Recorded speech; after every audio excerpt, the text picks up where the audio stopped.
Hello student, I am Monica Bansal. Today I am going to discuss some topic of organism and population. First of all, we will discuss age pyramid and then parasitism and then brood parasitism. First of all, we will discuss age pyramid. What is age pyramid? Age pyramid एक graphical representation है बच्चे, जिसमें अलग अलग different age के people show किए जाते हैं, उनके डिफरेंट सेक्सेस के जो पीपल हैं वो शो किए जाते हैं. In this slide I have shown you कि एक एज पिरामिड शो किया गया है फ्रांस का. फ्रांस कंट्री का एज पिरामिड शो किया गया है जिसमें number of old age people is more. That's why this age pyramid has become just like a mushroom. Next we will see what the age pyramid tells us. Age pyramid हमें बताते हैं कि एक population में कौन कौन से कितने नंबर के डिफरेंट एज ग्रुप के पीपल हैं, मेल और फीमेल की परसेंटेज कितनी है, बर्थ रेट क्या चल रहा है इस पॉपुलेशन में, डेथ रेट क्या है, लाइफ एक्सपेक्टेंसी रेट क्या है, इन्फेंट मोर्टेलिटी रेट क्या है. इसके अलावा यंग एंड एल्डर पीपल की प्रपोर्शन भी बताते हैं. There are 3 type of age pyramid: expanding, contracting and stationary. First of all, we will discuss expanding population. What is expanding population? Expanding population में जो children होते हैं उनका नंबर क्या होता है सबसे ज़्यादा? The number of children are more than the number of young people, and the number of young people are more than the number of old age people. This kind of population is called expanding population. Next is contracting. Contracting population is also called declining population, in which the number of children and the number of old age people are less than the number of young one people. Last is stationary age pyramid, which is also called stable, in which the number of children and the number of young people are almost similar, almost constant, and the number of old age people are less than the number of adult and number of children, in which one organism is always getting the nourishment from the another organism. The organism who is getting the nourishment is called parasite, and the organism who is giving the nourishment that is called host. In this relationship, this is also a kind of a relationship of predation, but in this relationship parasite is a smaller in size and host is a larger in size. For example, here are some. First of all, we will discuss the definition. What is parasite? Parasite is a negative positive relationship where parasite gain and host is always harmed. Parasite harm the host over a longer period of time. Predator harm prey quickly. This is the main relationship between predation and parasitism. Parasite अपने host को नुकसान करता है, but slowly वो अपने host को जिंदा रखता है. बट इन प्रीडेशन में जो प्रीडेटर है वो एकदम से अपने प्रे को खा लेता है. पैरासाइट्स ऑलवेज होस्ट के ऊपर या होस्ट के अंदर रहता है हमेशा. वो या तो पैरासाइट जो होता है इसीलिए अपने होस्ट को ज़िंदा रखने की कोशिश करता है कि जितनी देर तक वो ज़िंदा रहेगा उतनी देर तक वो अपने होस्ट से नरिशमेंट अचीव कर सकता है. बट प्रीडेशन में प्रीडेटर अपने प्रे को ज़िंदा नहीं रखता, वो एकदम से उसको किल कर देता है, खा लेता है. So parasite relationship is almost similar to that of predation, but there are some differences. Let's discuss the type of parasitism. First is endoparasite and another is ectoparasite. What is endoparasite? Endoparasites are those parasites which live within the host body, जो host के अंदर रहते हैं.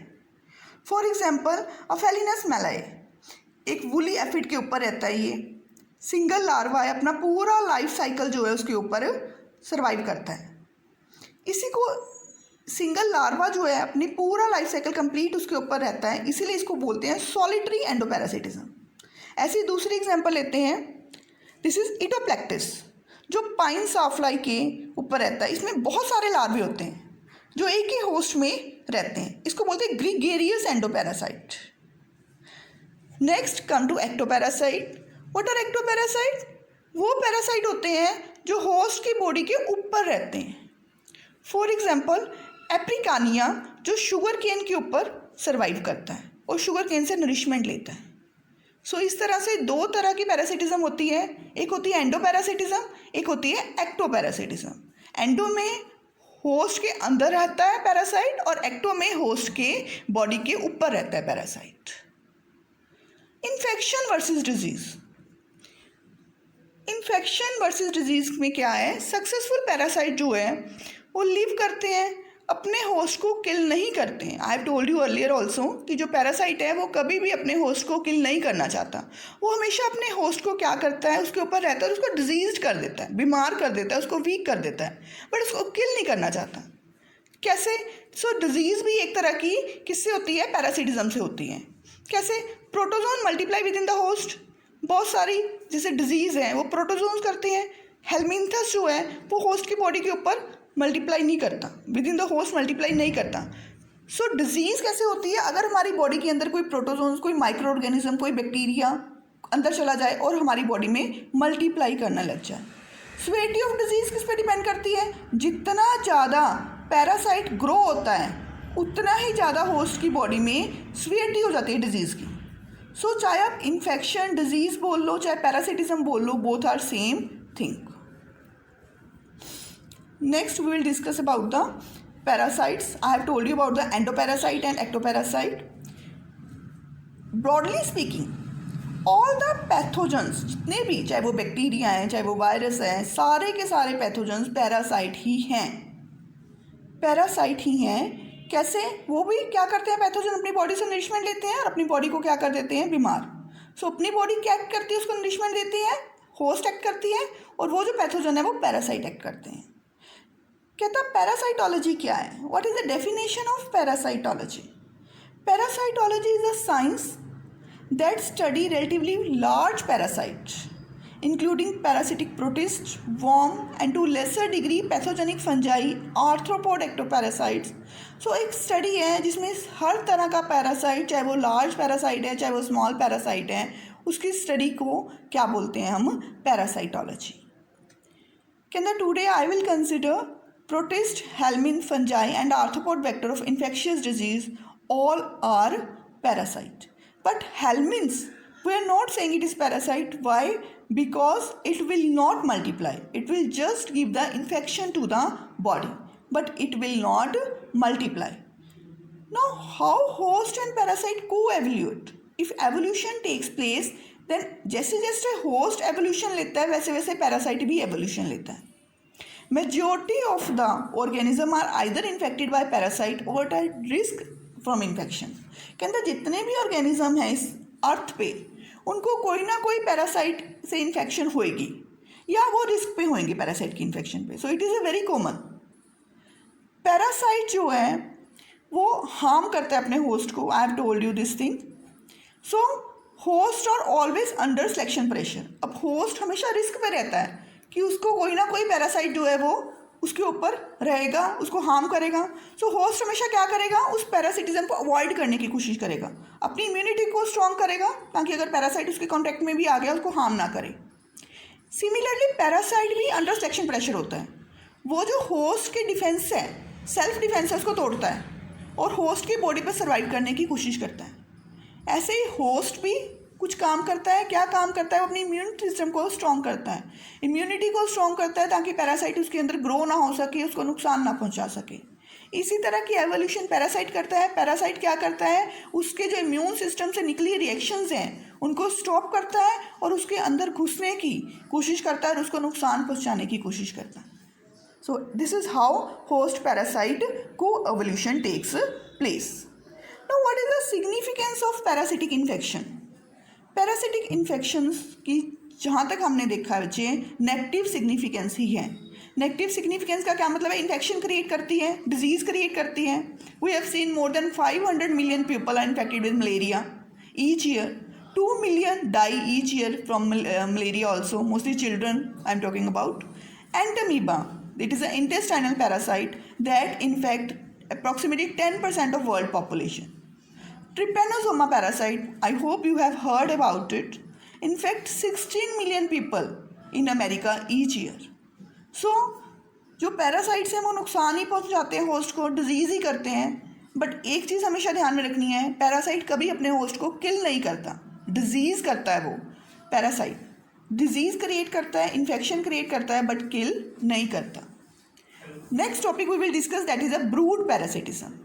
It is a very interesting example, very interesting type I must say of parasitism. इसमें क्या होता है brood parasitism में, एक स्पीशीज जो है वो अपने जो फॉर एग्जांपल बर्ड की स्पीशीज है, एक बर्ड की स्पीशीज जो है अपने एग ले कर देती है दूसरे बर्ड के नेस्ट में।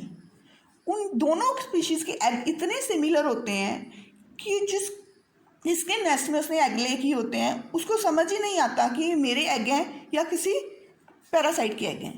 वो उन एग को क्या करती रहती है, अपब्रिंग करती रहती है, और जब बाद में पता चलता है एग में से जब ले डाउन करते हैं बेबीज तो पता चलता है कि उसके एग नहीं है। This is kind of brood parasitism. It is also called social parasitism. Parental care वो रिसीव करते हैं, नरिशमेंट नहीं रिसीव करते अकेला, पूरे के पूरे पेरेंट्स उनको केयर करते हैं, एग्स को इंक्यूबेट करते हैं, उनको तब तक इंक्यूबेट करते हैं, तब तक केयर करते हैं जब तक वो ले डाउन नहीं कर देते उनमें से बेबीज।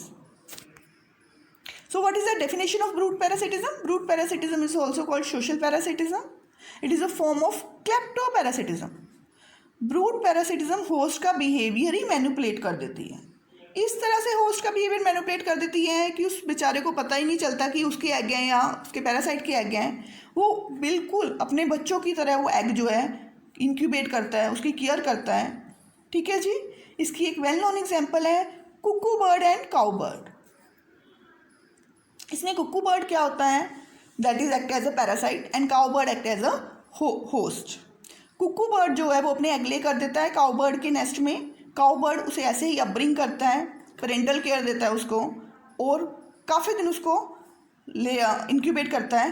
एट लास्ट उसको पता चलता है काऊ बर्ड को कि ये तो कुकू के एग हैं। Cuckoo never make their nest. Cuckoo कभी भी अपना घोंसला नहीं बनाता एग के लिए, वो हमेशा अपने एग इंक्यूबेट करवाता है काऊ बर्ड के नेस्ट में। This is a cleverness of cuckoo birds. So brood parasites क्या होते हैं? ऑर्गेनिजम्स हैं जो कि अपने बच्चों को पालने के लिए दूसरे ऑर्गेनिज्म पे डिपेंड करते हैं। सिमिलरली जैसे मैंने आपको एग्जांपल दी, जो कुकू बर्ड हैं वो अपने बच्चों को खुद नहीं अपब्रिंग कराते, खुद नहीं वो इंक्यूबेट करते अपने अंडों को, वो काऊ बर्ड से अपने बच्चों को इंक्यूबेट करवाते हैं, अपने एग को इंक्यूबेट कराते हैं काऊ बर्ड से। इस तरह की दूसरी एग्जांपल्स भी हैं बर्ड्स के अलावा। इंसेक्ट्स, फिश, बहुत सारी इंसेक्ट स्पीशीज़ भी ऐसी हैं, फिश स्पीशीज़ भी ऐसी हैं जो अपने एग्स को किसी दूसरे स्पीशीज़ की इंसेक्ट और फिशेस से इंक्यूबेट करवाती हैं। It is also called brood mimicry. Brood mimicry, egg mimicry क्यों बोलते हैं इसको? क्योंकि एग्स इतने सिमिलर होते हैं कि पता ही नहीं चलता कि उनकी एग हैं या उनके पैरासाइट की एग हैं। वो होस्ट स्पीशीज़ वाले बेचारे अपने एग समझ के उनको इंक्यूबेट करते रहते हैं, अपब्रिंग करते रहते हैं। So let's revise the topic. First of all we have discuss the age pyramid. Age pyramid I have told you कि एक बार ग्राफ है जिसमें डिफरेंट एज के ग्रुप को शो किया हुआ है। यूज़फुल है बहुत ज़्यादा, जो कि पॉपुलेशन की, कंट्री की डेवलपमेंट को शो करता है। 3 तरह के एज पिरामिड हमने डिस्कस करे थे, expanding, stable and declining. Expanding में चिल्ड्रन की पॉपुलेशन जो होती है वो ज़्यादा होती है एज़ कम्पेयर टू अडल्ट, और अडल्ट की ज़्यादा होती है as compare to old age. Stable में जो चिल्ड्रन और अडल्ट एज ग्रुप के पीपल हैं उनकी पॉपुलेशन ऑलमोस्ट कांस्टेंट होती है। और डिक्लाइनिंग में ओल्ड एज के बंदों की पॉपुलेशन क्या होती है? ज़्यादा होती है as compare to adult, and adult की पॉपुलेशन ज़्यादा होती है as compare to children. Let's come to another topic, that is a parasitism. Parasitism एक सिम्बायोटिक इंटरेक्शन है सेम, जो कि इसमें एक ऑर्गेनिज्म को क्या होता है नुकसान और दूसरे को क्या होता है। These are the definition of parasite and host. What is the main thing? That is a parasite जो होता है वो हमेशा होस्ट के ऊपर है, उसके अंदर रहता है और उसे हमेशा अलाइव रखने की कोशिश करता है होस्ट को। This is the most important point. But predation में क्या होता है, प्रीडेटर जो होते हैं वो अपने प्रे को इमीडिएटली किल कर देते हैं एक ही झटके में। Next we have discuss the endoparasitism and ectoparasitism. Endoparasites क्या होते हैं? जो होस्ट की बॉडी के अंदर रहते हैं।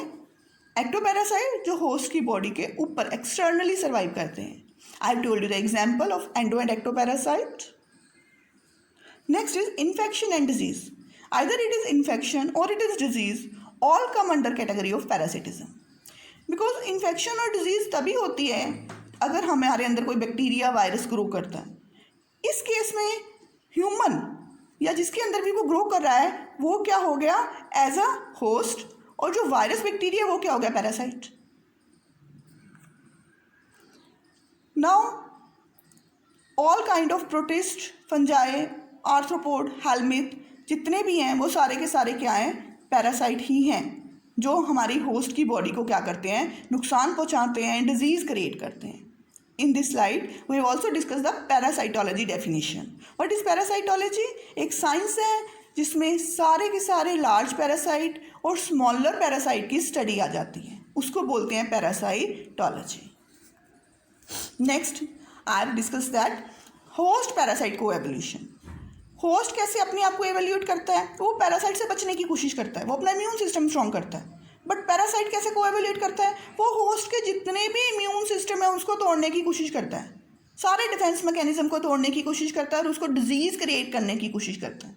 इस तरह से होस्ट अपने आप को बचाने की कोशिश करता है, बट पैरासाइट जो है उसको डिजीज क्रिएट करने की कोशिश करता है। इस तरह से होस्ट पैरासाइट को एवोल्यूशन होती है।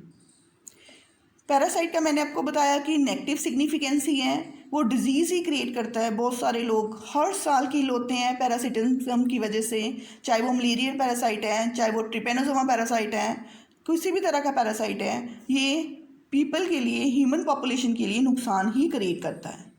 Last topic we have discuss that is a brood parasitism. बड़ी इंटरेस्टिंग है ये ब्रूड पैरासिटिज्म। अपने ही बच्चों की देखभाल किसी दूसरे से करवाते हैं, अपब्रिंगिंग किसी दूसरे से करवाते हैं। डेफिनेशन क्या है? ब्रूड पैरासिटिज्म में इस तरह से जो पैरासाइट है अपने होस्ट का बिहेवियर चेंज कर देता है कि वो अपने एग्स को छोड़ के पैरासाइट के एग को पेरेंटल केयर देनी शुरू कर देता है। एग्जाम्पल दी थी हमने इसमें कुकू बर्ड और काउ बर्ड की। Cuckoo bird act as a parasite and cow bird act as a host. Cow bird जो है वो कुकू बर्ड के एग को इंक्यूबेट करता है, पेरेंटल केयर देता है, टिल जब तक उसको पता नहीं चलता कि ये कुकू बर्ड के एग्स हैं। जो ब्रूड पैरासिटिज्म है उसको एग मिमिक्री भी बोलते हैं। ये एग मिमिक्री क्यों बोलते हैं? क्योंकि जो एग्स हैं उनके दोनों स्पीशीज़ के, दोनों ऑर्गेनिजम्स के इतने सिमिलर होते हैं कि उनको पता ही नहीं चलता बेचारे को, होस्ट को, कि उसके एग्स हैं या पैरासाइट के एग्स हैं। बर्ड्स के अलावा और भी बहुत सारी स्पीशीज़ में ये जो ब्रूड पैरासिटिज्म है देखी गई है, that is a insect and fish. These are the topics we have discussed in this video. I hope you have got many things and you have learnt many things in this video. Good luck.